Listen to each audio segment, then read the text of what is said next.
Hello, everybody, and thank you for joining us today. For those of you who don't know me, my name is Lynn McKenzie, and I'm the immigration lead here at Relocation Africa. Our business has over 27 years of providing services across Africa, and our immigration division in particular supports various categories of temporary and permanent visas, such as study, visitor, business, and work visas, permanent residence, entry clearances, and exit visas for the continent of Africa. However, excitingly, after 27 years and building up the success of our existing immigration division, we are so proud to launch our outbound services. Whether you would like to work, retire, invest, and or start a new life, Relocation Africa will be happy to help you embrace the unknown. Our team and associated partners in the respective jurisdictions would provide seamless facilitation of your immigration needs. Now, I'm very excited because today our topic is the immigration landscape in Canada. I'd like to welcome our partner, Ken, who works with Relocation Africa to fulfill these cases. He is an expert in Canadian immigration and will be sharing with us some pertinent information pertaining to the topic we will be discussing today. Thank you so much for joining me today, Ken. How are you doing? I'm good, but as I mentioned previously, I'm not as chipper as you, but I'll try and keep up. I think the clouds behind me are helping. I feel like it's lifting my spirits. So that's fine. Well, and I'd say the same here, except that I'm looking at my window and it's still pitch black because it's that time of day, the joy of time zones. 7 a.m. in Canada, 4 p.m. here in South Africa. How's the weather? You know, it's actually quite good. I mean, relatively speaking, I'm in Alberta and we're in the mountains, you know, so obviously we get snow and all those good things. And it's been a bit warm, really. We've been just hovering around zero, a little bit above, right? So wow. For us this time of year, that's pretty good. Okay, well, that sounds very scary for me. I'm in okay. South Africa. Well, in the depths of winter, we're closer to, you know, minus 25, minus 30. So this is actually quite cozy. Yeah. We're supposed to be going into our summer season now. It is beautiful and sunny, but gale force winds. So to put a jacket on. So, and we'd be all down in t-shirts and wondering what you guys are doing. But I know, right? I know. But let us dive right in. I know our listeners are so excited to be hearing, just briefly getting sort of a glimpse into Canadian immigration. Can you give us a brief insight into the current procedures and policies that are in place as a result of COVID? Sure. Well, you know, it's interesting, timely actually, because our Prime Minister just announced yesterday that our border restrictions are not going to ease anytime soon. And typically when he's making those kind of comments, it's in reference to the US-Canada cross-border movement, but obviously it's global. Right. So, you know, our borders are arguably closed, but they're not strictly closed. So if you currently have status in Canada, you can come in, you can go back and forth, right? So you can still come into Canada if you're a citizen, if you have permanent residence, or if you have a work permit or a study permit and you have status in the country. Now, if you don't have status, you can still get status. Right. So, you know, there's still processing, so you can still come in, but you have to be classified as an essential. Right. So you have to meet those criterias, which are, you know, as I'm sure you can appreciate, somewhat vague. You know, there's detail to a certain degree, but you have to basically make a strong case for someone needing to come in. Now, beyond that, there are certain exceptions, right? So, you know, we talk about our border as, you know, being a bit more porous than some people think. So it's not a hard closure. You know, there are exceptions. Okay. So over the course of the past several months, they've been making key exceptions to who can come in, right? So certain family members, the most interesting one was those that have been in a long-term relationship can now come in, right? So star-crossed lovers can now be reconnected. It's quite lovely. I'm sure they would have some good faith of that relationship. Yeah, well, they just base it on a stat deck, right? So, you know, there are ways of coming in. And one of the more interesting ones, I think, was that we recently opened the gates to foreign students, right? So even though we were processing across the course of the year, you know, students that had just received them, so I think March 18th was the cutoff, if you'd received your study permit between the 18th and current, you could not come in. But as of October 18th, I believe, you can now come in. And what was really interesting about that, from my perspective, was that they didn't restrict it, right? So it was completely wide open. So they weren't saying that, you know, you had to meet certain country criteria. It was really just down to, you know, testing and quarantining after, right? Because you see a lot of openings around the world where, you know, countries saying, yes, you know, we'll open up to this category, but only to these countries, and then those, you know, change over time, right? Selective. Yes, like a hit Yeah. list. Interesting. Okay. And so you were saying that not necessarily processing has subsided, so that's still going on.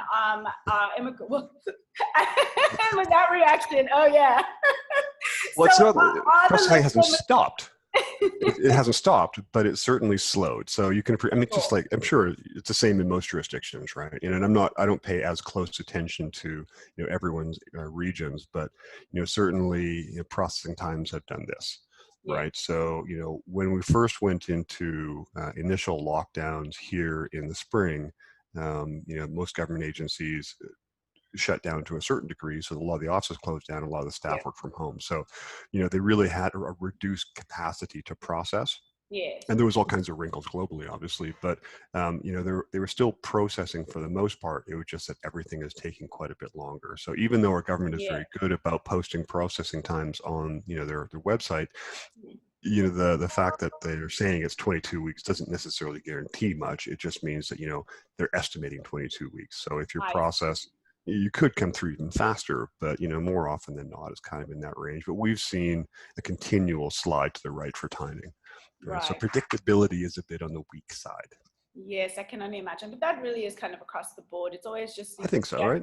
Yeah, I think so. I think it's like that for us as well, which is why, you know, we have to manage clients' expectations just on when the outcome will be available, because they say it adjudicates within 10 to 14 days, but, you know, we kind of hold it out a little bit longer just in case there's any delays. Yeah, but that's so interesting. I'm curious to know, has anything changed with regards to processing? You know, there's some jurisdictions that made concessions because people can't, for example, submit their applications in person if that jurisdiction required it. Did Canada have anything like that? Have they always been sort of online submissions and then maybe do biometrics or the others at a later time? Yeah, there's where to start. So yes is the short answer. And we've always had a combination of online and paper processing, depending on what the process is and the situation specifically. And they've also done extensions around things like biometrics, where if you could not get biometrics and you had biometrics within the past 10 years, you could reutilize those, right? You know, and there were other sort of related situations. And, you know, other extensions around, you know, timelines where, you know, because of restrictions where someone can't travel, you know, something might be extended. So you see a fair bit of that in bits and pieces, right? One of the more interesting things I think that I've seen, just in terms of talking about the trends, has been a rise in remote activity. So I'll give you one example. With our permanent resident processing, there's a couple of different stages. We can talk a bit more about that in a bit. But, you know, the final closing stage is that you need to be attending an interview in person in Canada to get your final PR card. Well, if you're outside Canada, that's kind of a challenge, right? Because you've got no reason to come in. So you're just hung out in space, basically. So they've recently launched a portal so that those people that are in Canada currently and waiting for their PR card can do that as an online situation. And what I'm reading into this, along with a few other things, is that they're going to likely extend that so that if you're outside of Canada and you've been processed and you're waiting to be able to come in, you'll potentially be able to come in now because you'll be able to do that process remotely as well. So you're seeing a stronger move towards that. I mean, just recently announced online processing for citizenship tests as well remotely. So I think what you're seeing, is you're seeing this ongoing trend where, you know, we're increasingly implementing technology across multiple areas of the processing, and now it's also becoming remote for individuals as well, right? So there are situations that are impacted by COVID, perhaps now they're going to be overcome by situations like this, right? Where they have, you know, some nice way of adjudicating the process and making sure it's the right person and all those good things. All those authentications. Yes, absolutely. Hi, I'm Lynn. It's really me. And who? Up in the clouds, up in the clouds. But no, that's really great to hear. I'm really happy to hear that they're, making accommodations for people, not completely, isolating those who really just are not able to control the situation and would like to still continue their process. So it's nice to see that Canada is supporting that. Yeah, and there's more moves too. So, one of the things that I'm always fascinated by are the trends and seeing where things are likely to head, and not with a view to giving our clients false hopes, but, just with a view to understanding how things are likely trending so that we can guide our clients in terms of longer term strategies. So, Yes. Another challenge has been that we've had a 14-day quarantine, so even if you were coming in, you still had to quarantine for 14 days. So you've got a work permit, you're coming in from, say, the US or somewhere else to, do a series of meetings or do whatever, Yeah. you'd still have to sit in your hotel room for 14 days. You'd have to have 14 a days. plan coming in, you'd have Right. to have a plan coming in, all those things. And, presumably you could work remotely, but if your focus was really in-person meetings with, clients or what have you, it's a bit of a challenge, right? So A bit of a challenge. they're now piloting a program here in Alberta where you can short circuit that through testing, right? So you come in, you land, you go through the airport, and go through customs, you get tested. Presuming you get a negative result, Yes. then you're out of quarantine and you just test one more time within like 6 to 7 days, and you've basically come away from quarantine. So there's check-ins related. Yeah, that's really good, right? So, but what that tells you is that they're looking at trying to find ways to open the borders, and this is a little test game, right? This is going to run for, I think, 26 weeks. It's just in Calgary and one border crossing. I think they're going to be extending it to another city in Alberta. But then you can see how that's likely to get rolled out to places like Vancouver and Toronto in time. And start expanding Right? So, to bigger cities. yeah. So, we talk about having a closed border, but it's quite clear that the Canadian government is laying the foundation for a plan to open. And obviously the vaccines coming out is going to help, but, so we hear a lot of the borders not being opened, the restrictions are going to continue. Well, they're going to continue, but my guess is that you're going to see continued exceptions and easing of entry, right? So I still think it's going to become increasingly porous, right? Yes. Yeah, I agree. And I think there's a lot of the jurisdictions that are doing the same thing, the kind of testing waters and just creepily opening up the border and then closing it if it needs to just close a little bit and see how it goes. So that's actually, I think that's a very smart approach at this point. But I know that a lot of the people that are listening really just want to take it back old school style to Immigration 101, Canada Immigration 101. Yeah, sure. So can you tell me what authorities are actually adjudicating these cases? So what body actually enforces immigration laws in Canada? Yeah, well, it's federal primarily, right? So it's the IRCC is the core body that does adjudications. There's also the Canadian Border Services group that takes it on a port of entry basis, right? But the IRCC is the core group, right? And they tie through all the consulates.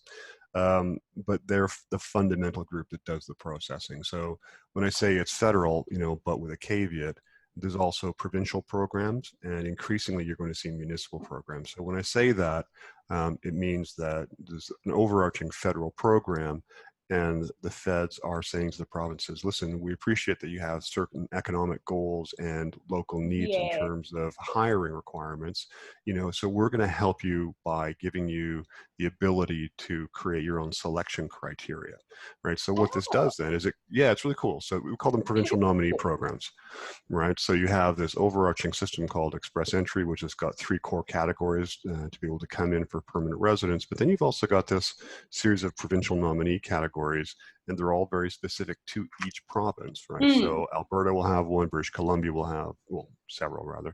Ontario will have several as well, but they'll be able to dovetail them to the needs of their current economy. I love that idea. Yeah, it's very cool, and it's now pushing beyond that down into municipalities, right, where there are going to be very specific criteria that are allocated towards this city and that city, depending on what their specific needs may be. That's great, but I'm sure the federal will still continue to oversee those types of cases. And it's still the control of the border and the access to entry, right? So you're sort of looking at it from a jurisdictional control perspective. They still hold all the cards, but they're giving the provinces the opportunity for selection. Quebec's a bit different because they've got their own abilities specifically, but that's a whole different and very long conversation. I'm sure that'll be like our next little segment. So with regards to, it's the IRCC, you said, right? Yeah. So how much discretion do they have when they adjudicate cases? Do they have a lot of discretion in granting and refusing applications?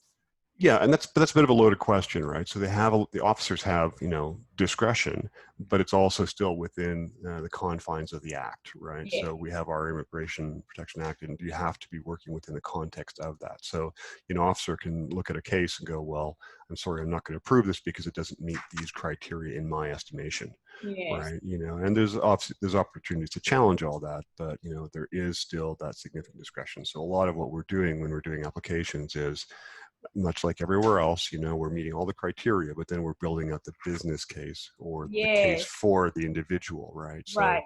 it's not just about ticking the boxes and submitting, there's this whole other piece around, creating the argument for the opportunity, right? Right. Right. And then just with regards to, we always say that some jurisdictions are more foreign friendly and welcoming to people, Yeah, particularly from yeah, a business perspective. yeah. Are there any industries that are really favored in Canada that, or are all industries kind of treated equally? Or are there, more favored ones that would be looked at more, favorably in the granting of their applications? Yes, there are, but I would say that it's a little bit more above board Hmm. than in some jurisdictions, right? So I think to your point, I think what you're referring to is where there may be some underlying driver within the country saying, well, we're really going to just target these specific groups because we want to see that growth, and it may not be something that's published, right? It just may be something that you notice as someone who's processing applications that IT or tech seem to move faster through a line, and those. Mm. But in Canada, that's not the case. In Canada, we're quite upfront about it. So you'll look at very specific programs that are designed to target and, I won't say take advantage, but it is that where they're really looking at sectors that they're trying to develop in Canada, and they're looking to try and drive that volume. So Canada's been for many years looking to move away from a resource economy, right? So when most people think of Canada, I think they would normally think of Canada as, bounties and moose and beaver. They Yes. would also think Yes. oil and gas, and they would also think, agriculture, the big wheat fields and all of Yes, that, that's right? right. Which is all very true, but we've also got a very, very strong and highly developed IT and emerging tech sector. So Mm. fintech's exploding, AI is exploding, gaming is exploding, right? We have a very Yes. strong growing industry around that, and the Canadian government has really focused on creating programs specifically to assist the growth of that.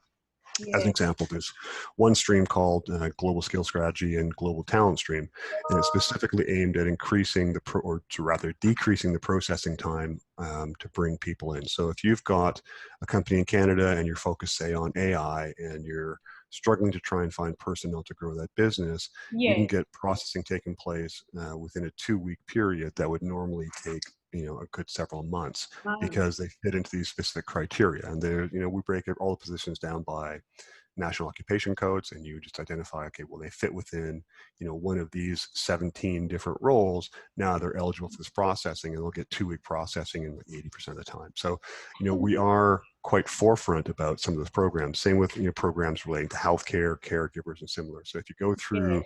our 80 plus processes, you'll find that there are very specific sectoral pushes, right? Yes. So, but they're very detailed, right? So there's programs specifically for those. And coming back to the PNP programs, Hmm. similar, right? So you'll look at a region like BC, and they have regional tech pilots where they're trying to specifically drive and build business in that sector within particular regions of the province, right? So Hmm. we are quite focused on growing sectors, Yes. particularly as others kind of go the opposite way, right? So for the last 4 years, the U.S. has been progressively getting tighter and tighter and tighter, and Yes. specifically around H-1Bs and all that. And Canada's programs have, in measure, been a response to that. So having seen all the challenges that companies out of India and elsewhere are having getting their people into the U.S., those operations, Yeah. Canada's created these programs that are specifically designed to take advantage of that, saying, you know what, that's pretty hard. Why don't you come to Canada instead? So, Yes, but that's it exactly. And you works, right? even see the billboards. I've seen the billboards. If they just can't get into the US, come to Canada. True, right? Honestly, you talk to some of our friends, particularly in the Bay Area, and they say, "God, yeah, the Canadian government, you got billboards all over our neighborhood, right? Yeah. Even here in South Africa, you know, that's so interesting. That's because we've been receiving so many inquiries for Canada, which is, you know, Okay. why we added it to our list of locations for outbound, because Yep.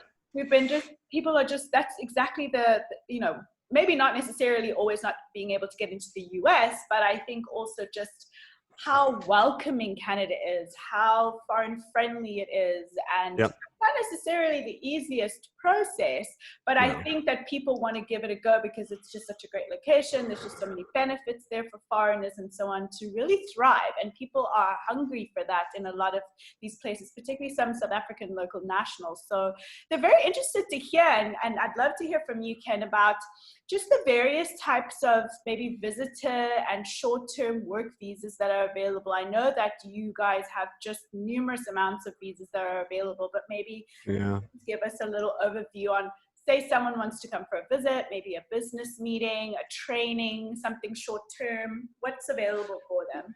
Yeah, and we typically have we do have strong business visitor programs that'll allow people to come in for a 6-month window as a rule, and sometimes that can be extended. And it's not a very complex process. You know, it depends on the jurisdiction, but for the most part, you can get that processed at the border when you're coming in. You know, the key is just that you're not entering the workforce, right? So as an example, you know, you're right. So, and I'm sure that expression is not a surprise, but you know, we often would see people coming in and they're coming in for an extended block of time because there's a project going on and they need to lead project teams or give them direction, or, you know, they're a supplier working in some manner and they also need to be coming in to check on, you know, factory testing and similar. So in those instances, it's a pretty clear path for them to come in. And the key is really just that they're still being paid, you know, in their home jurisdiction, and that they're not entering the workforce, right? They're just, the key is for us is just that they're not displacing Canadians when they're coming in, right? Because if you start walking down that road, now you're looking at work permits, and those are still not as challenging to get, particularly if you're coming in from specific countries that, you know, have treaties with us. But that's the core method, right? So we still see the opportunities for folks to come in for after sales and service, and that's still going on. We're still getting those approved. So, Oh, that's good news. yeah. Are there any citizens that are exempted from requiring visitors or short-term visas in Canada? Clarify. Give me an example. Is there like a favorite list of people? So in, you know, South Africa, there's certain countries like the US that don't need to have that need to apply for a visitor's visa before they enter the country. They can just come with their passport. No, well, not specifically. No, I mean you can come in from the U.S. More easily because of the U.S. God, I can never get it straight. It's historically been NAFTA, but now it's USMCA, or is it CUSMA? I've seen it a couple different. I think it's CUSMA currently. That's the current iteration. So, yeah, there's a bit more freedom from that perspective, but not significantly. We still tend, unless we have a treaty that gives you specific exemptions, typically everyone's coming in the same way. Right. Oh, I see. And then you said earlier that, you know, work visas are still not that complicated to get. So what would you say are the most popular work visas that you process the most? Most popular are international mobility programs.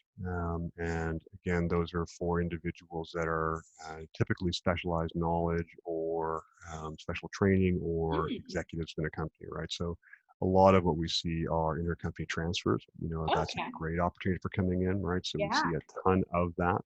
And then the other approach is based on a labor market test. That's requires a labor market impact assessment, right? So you're a company here and you're trying to bring somebody in as a foreign worker. You need to go through a process where you're posting very specific areas. And once you've proven that you've made all efforts to try and recruit somebody locally, you found nobody suitable, you've interviewed everybody, at that point you're granted a positive LMIA. And now you have the opportunity of bringing, that person or several people into the country as long as you find them and they meet those criteria, right? Longer process, more complicated, but certainly very workable and very straightforward. I see. Oh, well, that's good. So that would be the labor part of it. That's sort of the pre-step before applying for the visa, or do those happen concurrently? Oh, okay. So you have to first get the approval from the labor side.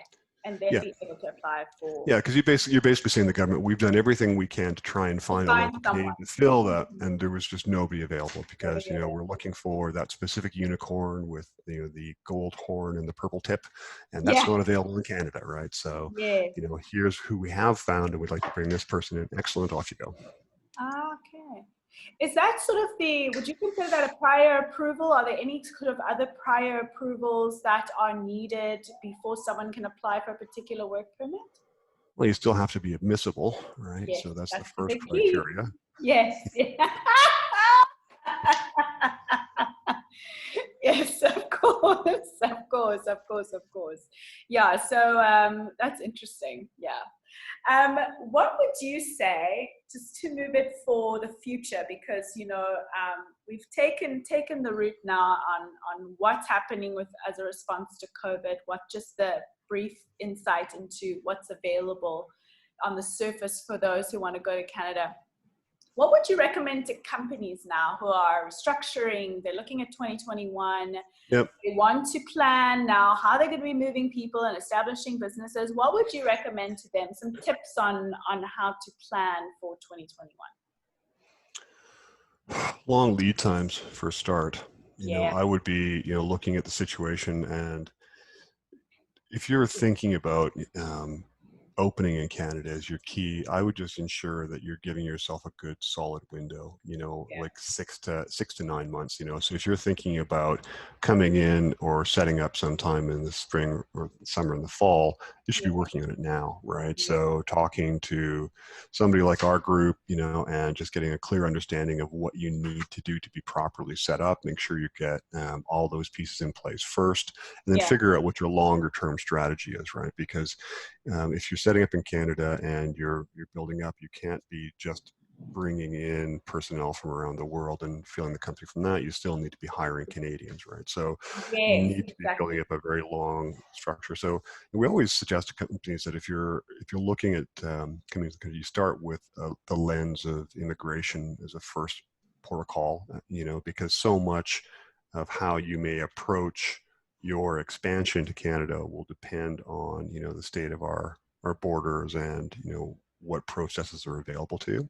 So start there, talk to somebody and understand what the best options are to bring in the key people you want to bring in, and really engage that group as part of your early planning, and then create a strategy around your workforce, right? And then from there you can start moving through your corporate setups and get your taxation set up, and then start going from there, right? Absolutely. And I think also just in terms of people planning, but they must also be flexible, because at this time, immigration rules, regulations, or policies are changing quite more rapidly than I would say over a longer period of time prior, because of COVID and things that are changing. So I always say that, just this is what we know now. We don't know if this is going to be the same situation next week or even a month or two down the line.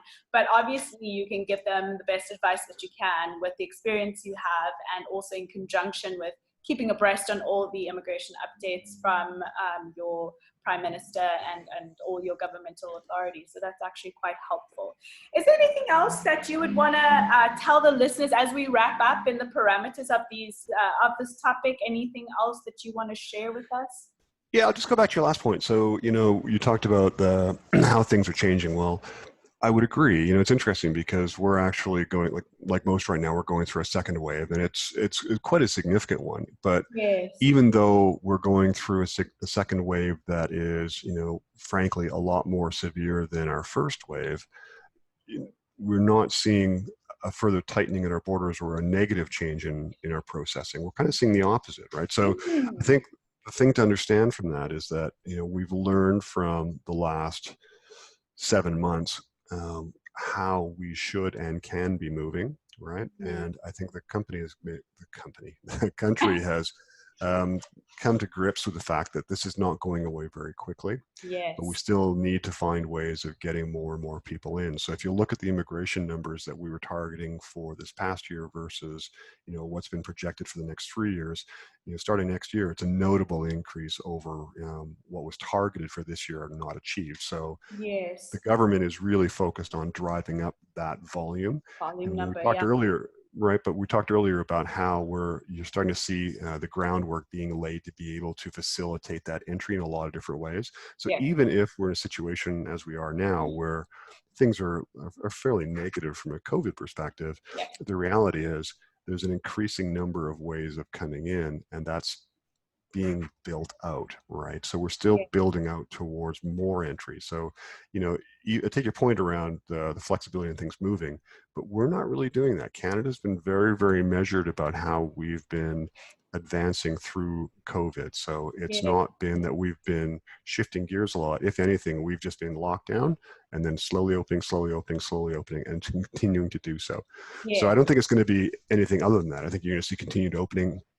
And I would say selective easing, right? Yes. So, Yes. it's not going to be more challenging at any point. I don't think it's just going to be more of the same, and there's just going to be more avenues. So as long as you can fit within those streams, you're still going to be able to go forward, right? Absolutely. And that really is an optimistic perspective for a lot of people. I think that that's what they need to hear, that it's not closed shop, that government is working really hard to make the necessary accommodations in the safe way for people to travel and to come in, and to still, attain the goals and their visions for whatever it is that they want to be doing in those jurisdictions like Canada. So that's very insightful and incredibly helpful. I know that this video is definitely going to help a lot of people, hopefully feel more at ease about starting the process and knowing that we will be able to help them and make it through. So I can't thank you enough, Ken. You got up at 7 a.m. or 6:30 a.m. Actually 4:45, but yeah. Again, when do you sleep, Ken? When do you sleep? But yeah, thank you. I cannot thank you enough for sharing this information with us. I know our viewers are definitely going to find this information very valuable. So just a reminder to everyone, if you would like assistance with Canada immigration or any other immigration matters, you're most welcome to contact us via immigration@relocationafrica.com. And please feel free to visit our website at relocationafrica.com. Thank you all again. Thank you, Ken. Please stay safe and healthy, everybody. And until next time, bye-bye. Thanks, Lynn.